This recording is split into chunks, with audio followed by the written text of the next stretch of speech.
आज का board of the day है क्लास 11th NCERT मैथमेटिक्स। और इस वीडियो लेक्चर में हम लोग कॉनिक सेक्शन अर्थात शंकु परिच्छेद को डिस्कस करेंगे।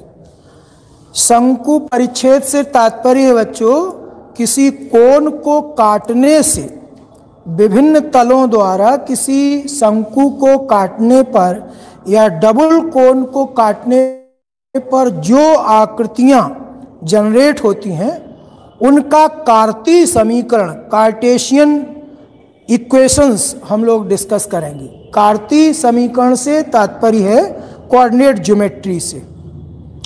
कार्टेशियन साइंटिस्ट का नाम था, मैथमेटिशियन का नाम था।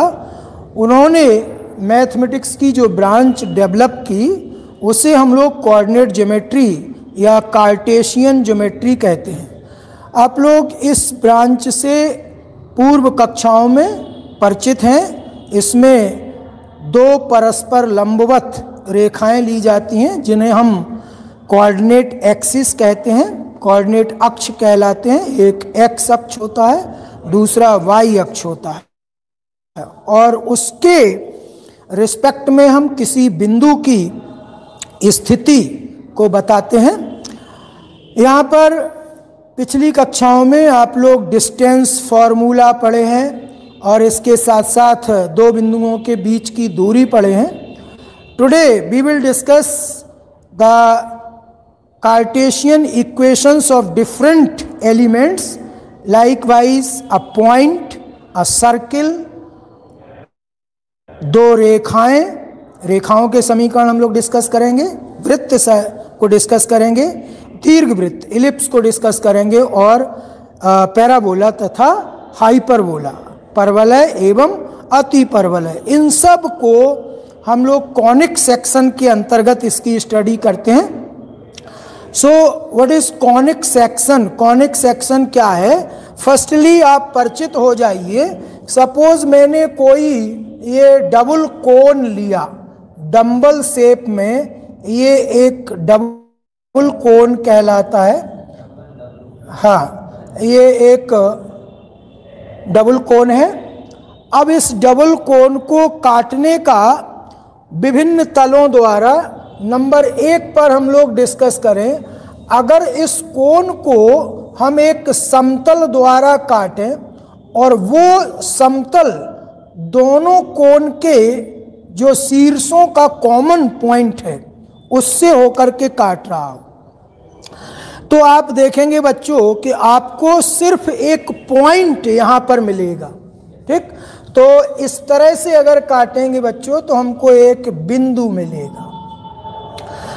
बिंदु वह कार्तीय अवयव है जिसे हम वृत्त की श्रेणी में रख सकते हैं, और ऐसा वृत्त जिसकी त्रिज्या शून्य हो। अगर वृत्त की त्रिज्या सिकुड़ते सिकुड़ते शून्य हो जाए तो वो एक पॉइंट में, एक बिंदु में बदल जाएगा। ठीक है। और अब अगर मान लीजिए हम दूसरा सेक्शन इस डबल कोन का बच्चों, ये डबल कोन हो गया, और एक दूसरा सेक्शन हम लोग लें इसका। अगर हम इस डबल कोन को बच्चों इस तरह से काटें कि एक समतल इसको काट रहा है और समतल का जो समतल है वो कोन की अक्ष के लंबवत हो। ये जो समतल काट रहा है, जो ब्लेड इसको काट रही है, वो एक कोन को, किसी एक कोन को ऊपर या नीचे किसी भी कोन को काट दे, लेकिन शर्त है कि ये जो ब्लेड आप जिससे काट रहे हैं वो ब्लेड का तल जो है वो क्या हो, इस कोन की अक्ष के लंबवत हो। ये एंगल 90 होना चाहिए ये। सो बच्चों ऐसी स्थिति में आपको एक वृत्त मिलेगा। ठीक, एक वृत्त बनेगा, एक सर्किल बनेगा यहाँ पर। ठीक, ये एक सर्किल में इसको काट देगा। अद्यपि ये सर्किल आपको लंबा लंबा दिख रहा है, लेकिन सामने से देखने पर ये जैसे गाजर को आप एकदम खड़ा काटें तो ऊपर गोल जो है आकृति मिलेगी, तब यहाँ पर आपको बच्चों एक वृत्त मिलेगा। ये इस केस में आपको ये जो आकृति मिल रही है वो एक वृत्त आपको मिलेगा। तीसरा सेक्शन देखें बच्चों, तीसरे सेक्शन में अगर हम ये जो काटने वाला समतल है, अगर हम इसको तिरछा काटें, जैसे मूली को या गाजर को आप काटें, तिरछा काटें, तो एक ऐसी आकृति मिलेगी जैसे वृत्त को एक तरफ से जो है कॉन्ट्रैक्ट कर दिया हो, तो क्या होगा, वृत्त की एक त्रिज्या बढ़ जाएगी और दूसरी त्रिज्या छोटी हो जाएगी। ठीक, अगर हम इसको काटते हैं तो बच्चों हमको एक दीर्घ वृत्त मिलता है। दीर्घ वृत्त को अंग्रेजी में इलिप्स कहते हैं।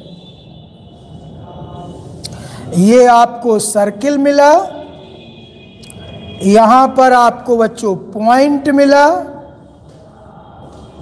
और अगर आप इसको ऐसे काट रहे हैं तिरछा, ध्यान दें, किसी भी एक डंबल को आप तिरछा काटें तो आपको बच्चों एक ऐसी आकृति मिलेगी,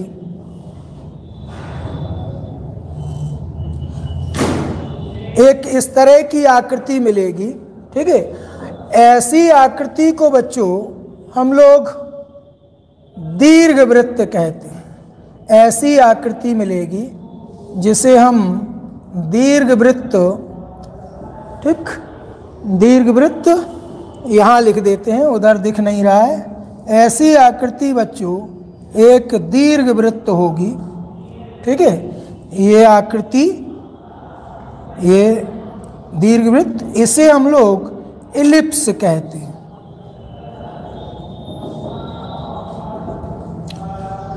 ये आकृति मिलेगी। तो 3 सेक्शन आपने यहाँ पर देखे।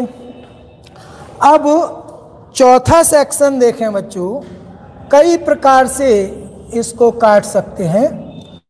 चौथे सेक्शन में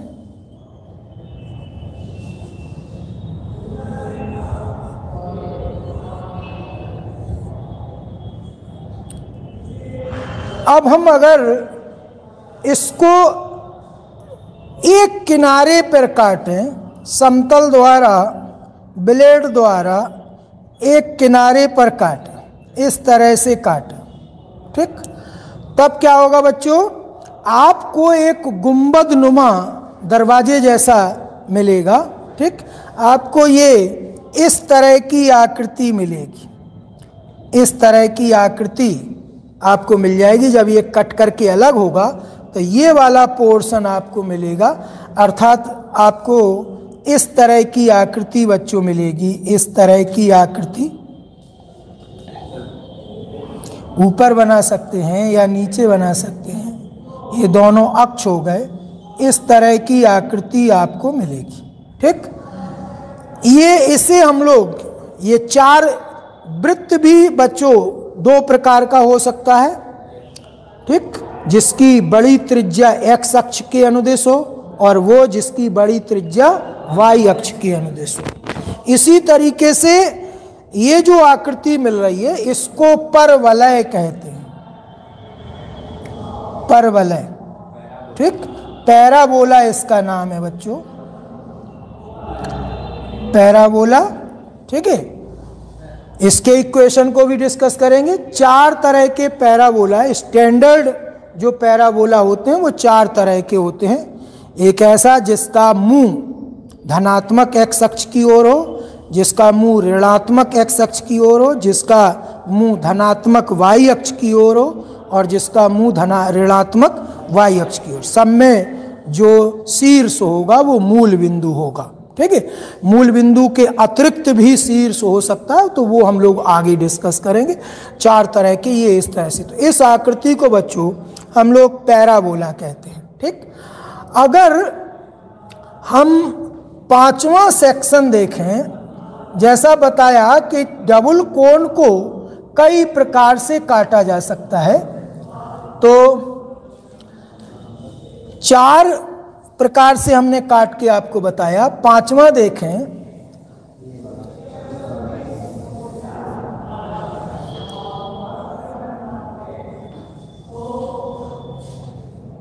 पांचवा सेक्शन, अगर हम ऐसा सेक्शन ले लें कि वो दोनों डंबल को, दोनों कोन्स को काट रहा हो बच्चों, दोनों कोन्स को काट रहा हो, ये देखें ऊपर भी, और शर्त ये है कि दोनों कोन्स को काटे तो, लेकिन जो काटने वाला तल है वो कॉमन शीर्ष से होकर ना जाए, कॉमन शीर्ष से होकर के ना जाए। ठीक, तब आप देखेंगे बच्चों कि आपको ऐसी आकृति मिलेगी, ऐसी आकृति मिलेगी। ठीक, इसको बच्चों अति परवलय कहते हैं, अति परवलय। ठीक, हाइपरबोला, हाइपरबोला, हाइपरबोल जो होता है वो अतिशयोक्ति, हाइपरबोला अति परवलय इसका नाम होता है। ठीक, हाँ अति परवलय। ठीक है, परवलय अगर ये 3 डायमेंशनल हो जाता है, 3D में, ये 2D की बात हम लोग बच्चों कर रहे हैं, तो 3D में अगर आप देखें तो इसका नाम पैराबोलाइड हो जाता है, पैराबोलाइड। ठीक, और इसी तरह से इलिप्सॉइड हो जाता है, इसी तरीके से हाइपरबोलाइड हो जाता है। ठीक, तो पैराबोलाइड का उदाहरण है या इलिप्सॉइड का उदाहरण है जैसे मुर्गी का अंडा, मुर्गी के अंडे को देखें आप तो वो एक इलिप्सॉइड है। ठीक है, 3D में हो गया। ठीक, या सब्जी जो आती है परवल, वो है उसका नाम भी परवल है। ठीक, तो वो अगर हम उसको काट दें बीच से तो एक तरफ का जो भाग होगा वो पैराबोलाइड हो जाएगा। ठीक है, पैराबोलाइड। सो यहाँ पर बच्चों आप पांचवा सेक्शन ये अति परवलय का, और अंतिम सेक्शन जो होता है बच्चों उसमें आपको पेयर ऑफ स्ट्रेट लाइंस मिलती हैं, अर्थात रेखा युग्म मिलता है। ठीक, युग्म माने 2 रेखाएं। ठीक, 2 रेखाएं मिलेंगी और दोनों रेखाएं इन शंकु के कॉमन शीर्ष से होकर के जाती हैं, अर्थात 2 प्रतिच्छेदी रेखाएं आपको मिलती हैं। उस समय आपको कैसा काटना होगा इसको? अति परवलय में सर शीर्ष से नहीं जाएगा। हाँ, अति परवलय में शीर्ष अलग हो जाते हैं बच्चों, केंद्र अलग है, ये केंद्र कहलाता है और ये 2 शीर्ष हैं इसके। ठीक, अब पैराबोला में केंद्र नहीं होता है, केवल शीर्ष होता है। और दीर्घवृत्त जो हम लोग देख रहे थे, ठीक है, दीर्घवृत्त में इसमें 4 शीर्ष होते हैं, ये दीर्घ शीर्ष है, ये शीर्ष, या केवल 2 शीर्ष की बात, ये बात हम लोग सब आगे पढ़ेंगे। ठीक, अब छठा सेक्शन है किस तरह से काटा जाए कि हमको 2 रेखाएं मिल जाएंगी। ठीक है, अगर डबल कोन को लंबवृत्ति 2 शंकु इस तरह से हैं, अगर हम ऐसे तल से इसको काटें बच्चों, ऐसे तल से कि ये तल